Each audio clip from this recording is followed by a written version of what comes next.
इन्होंने मेरठ का नाम इस सफलता से पूरे भारतवर्ष में रोशन किया। अब आप बताइएगा, एमबीए ना करना आपके लिए बेहतर डिसीजन रहा या एमबीए करती तो प्राइवेट में स्टार्टिंग मोस्ट 25,000 30,000 से ज़्यादा नहीं होती।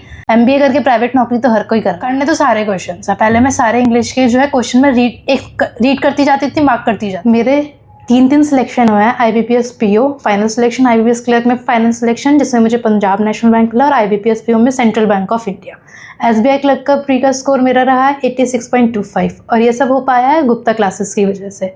गुप्ता क्लासेस ने मुझे सारा मटेरियल प्रोवाइड किया, मुझे इतने अच्छे से यहाँ पे टीचर्स ने पढ़ाया। जहाँ भी मैं लैक करती थी, जहाँ भी मेरे कॉन्फिडेंस में कमी आई, जहाँ भी मुझे डाउट हुआ, सब चीज़ें क्लियर की। IBPS PO के इंटरव्यू में गुप्ता क्लासेस ने मेरे साथ बहुत मेहनत की है। जब मैंने प्रिपरेशन स्टार्ट की थी इंटरव्यू की, मैंने मेंस का रिज़ल्ट आने के बाद स्टार्ट की थी, और मुझे फर्स्ट डे कुछ भी नहीं आता था, मैं ज़ीरो थी। बट सर ने मेरे साथ मेहनत की और मैं आज इस मुकाम पे हूँ कि मैं फाइनल सिलेक्शन ले चुकी हूँ। East and Best Classes is the best. Thank you.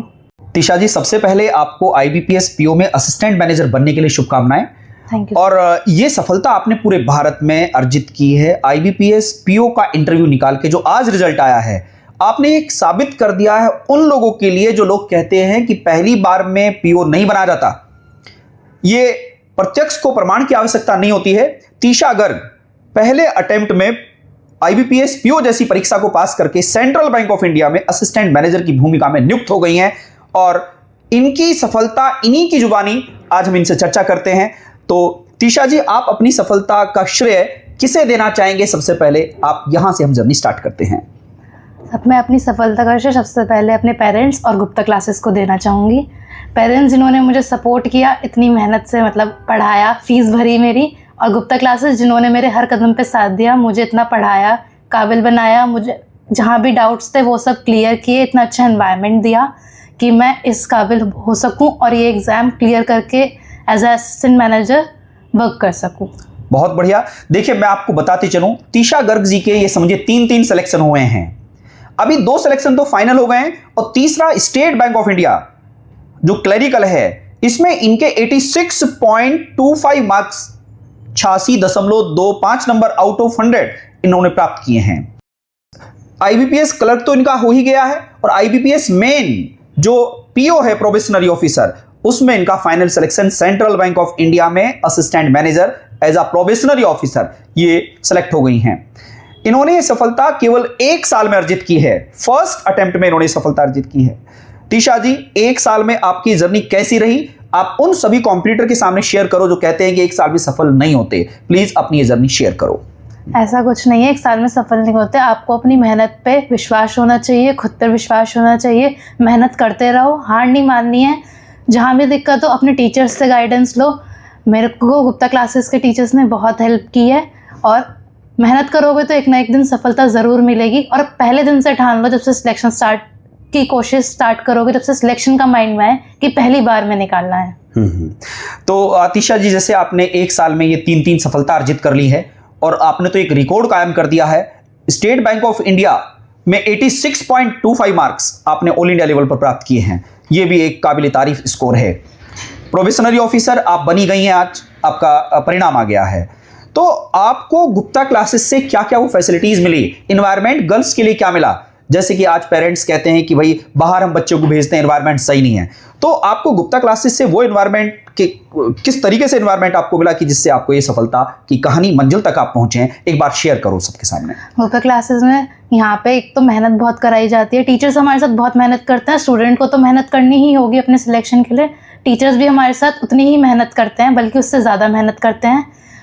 एक एक बच्चे पर पूरा ध्यान दिया जाता है, तो बहुत अच्छा एनवायरनमेंट प्रोवाइड किया जाता है स्पेशली गर्ल्स के लिए। और टेस्ट सीरीज़ जो गुप्ता क्लासेस की हैं वो हमें कंप्लीट जो करनी चाहिए, जिससे कि हमारा जो मेरा सिलेक्शन है वो कंफर्म हुआ है। बहुत बढ़िया। देखिए, इन्होंने एक बात रखी सभी के सामने, टेस्ट सीरीज। टेस्ट सीरीज एक वो पिलर है हर कंपटीशन का। अगर आप टेस्ट सीरीज बेहतर तरीके से देते रहे तो एवरी डे आपको इंप्रूवमेंट आता है। और इस जर्नी में इनके सामने भी काफ़ी तकलीफें आई, लेकिन इन्होंने हार नहीं मानी, और आज ये सफलता के शिखर तक पहुंच गई हैं तिशा गर्ग जी। कितने सारे अपने रिलेटिव्स ने, लोगों ने ये भी कहा कि सफलता आसान नहीं होगी, एमबीए कर लो। अब आप बताइएगा, एमबीए ना करना आपके लिए बेहतर डिसीजन रहा या अब आपको अच्छा लग रहा है? बताइए आप तिशा जी। मेरा डिसीजन यही बेहतर रहा मेरे अकॉर्डिंग, क्योंकि एमबीए करती तो प्राइवेट में स्टार्टिंग 25-30 इससे ज़्यादा 25,000 30,000 से ज़्यादा नहीं होती। मैं असिस्टेंट मैनेजर बनी हूँ सेंट्रल बैंक ऑफ इंडिया में, तो सैलरी भी अच्छी होगी और एक रेप्यूटेड पोस्ट है। एमबीए करके प्राइवेट नौकरी तो हर कोई कर रहा है। बहुत बढ़िया। देखिए, ये उन सभी लोगों को एक संदेश है, एक मैसेज है, जो केवल और केवल प्राइवेट सेक्टर में जाना चाह रहे हैं, एमबीए इधर उधर से कर लेते हैं। या तो एमबीए करना है, बेहतर स्कोर से करिए, बेहतर अच्छे कंपटीशन को क्रैक करके करिए। इधर उधर से करोगे तो पीछे रह जाओगे। और बैंक में भी तो मैनेजर ही बनना है, सरकारी बैंक में मैनेजर, उधर एमबीए करके भी किसी ना किसी फर्म में आप मैनेजर ही बनेंगे। तो तिशा जी ने बताया कि अगर मैं एमबीए करती तो सर इस सेक्टर में जाती, और आज मैं प्रोबेशनरी ऑफिसर बनके अपने आप को खुद ये फील आ रहा है कि मैंने बहुत अच्छा निर्णय लिया है। तिशा जी, आपकी प्रीलिम्स की स्ट्रेटजी कैसी रही, आप उसके बारे में भी बताओ। प्रीलिम्स की स्ट्रैटेजी मेरी सिंपल थी। मैंने मॉक्स लगाए थे काफ़ी सारे, जो टेस्ट सीरीज प्रोवाइड करती हैं गुप्ता क्लासेस हमें, और उसमें मेरी स्ट्रैटेजी ये थी कि जो मतलब करने तो सारे क्वेश्चन है, पहले मैं सारे इंग्लिश के जो है क्वेश्चन में रीड करती जाती थी, मार्क करती जाती थी। और जो पजल्स होती थी रीजनिंग में, अगर मुझसे मैं कहीं अटक रही हूँ, मुझे लग रहा है कि मैं यहाँ पे अटक गई हूँ, तो मैं उस पर टाइम वेस्ट नहीं करती थी, मैं आगे बढ़ जाती थी। मैं कहा नेक्स्ट ट्राई करते हैं, उससे इसे बाद में देखेंगे। जो मुझे इजी लगता था कि हाँ ये तो हो जाएगा, पहले मैं वो करती थी। क्वांटिटेटिव में मैं पहले सबसे पहले सिंप्लीफिकेशन पे जाती थी, उसे सॉल्व करके मैथमेटिकल इनइक्वालिटी, क्वाड्रेटिक इनइक्वालिटी, ये सब सॉल्व करके फिर मैं अरिथमेटिक सॉल्व करती थी। जो मेरे टॉपिक ज़्यादा क्लियर थे, पहले मैं वो क्वेश्चन ढूंढ के उन्हें क्लियर करती थी, उन्हें सॉल्व करती थी। उसके बाद मैं आगे जो मेरे इतने क्लियर नहीं है, मैं ट्राई कर सकती हूँ, फिर उन्हें सॉल्व करने की कोशिश करती थी। बहुत बढ़िया। अब तिशा जी, जैसे आपकी जर्नी रही, इस पूरी जर्नी के अंदर इंटरव्यू का जो एक पार्ट होता है, हाँ जी। उस इंटरव्यू के बारे में आप इन लोगों को बताओ कि इंटरव्यू का बहुत सारे लोगों की भ्रांतियां होती हैं कि इंग्लिश में होता है, हिंदी में होता है, या हमारी इंग्लिश अच्छी नहीं है। तो आप उन लोगों के लिए क्या मैसेज देना चाहेंगे? ऐसा कुछ नहीं है, इंटरव्यू में कोई लैंग्वेज बैरियर नहीं होता। अगर आप इंग्लिश में पहले तो मेन रूल होता है, अगर वो आपसे इंग्लिश में क्वेश्चन कर रहे हैं, आपको इंग्लिश में ही आंसर करना है। बट अगर आप कंफर्टेबल नहीं है इंग्लिश में आंसर करने में, आप अपने आप को अच्छे से प्रेजेंट नहीं कर पा रहे हैं, तो आप उनसे पूछ सकते हैं कि मैं हिंदी में आंसर कर सकती हूँ, they will allow you. Language barrier कहीं भी नहीं होता है। आपको अपनी जो थॉट्स हैं वो प्रेजेंट करने आने चाहिए, वहाँ पे कॉन्फिडेंट दिखने चाहिए हो। आप जो रिटर्न क्वालिफाई करके गए हो, तो आपके पास नॉलेज तो ऑलरेडी है, वे लोग भी जानते हैं, बट वो आपकी पर्सनैलिटी, कॉन्फिडेंस, ये सब चेक करने के लिए है वहाँ पे।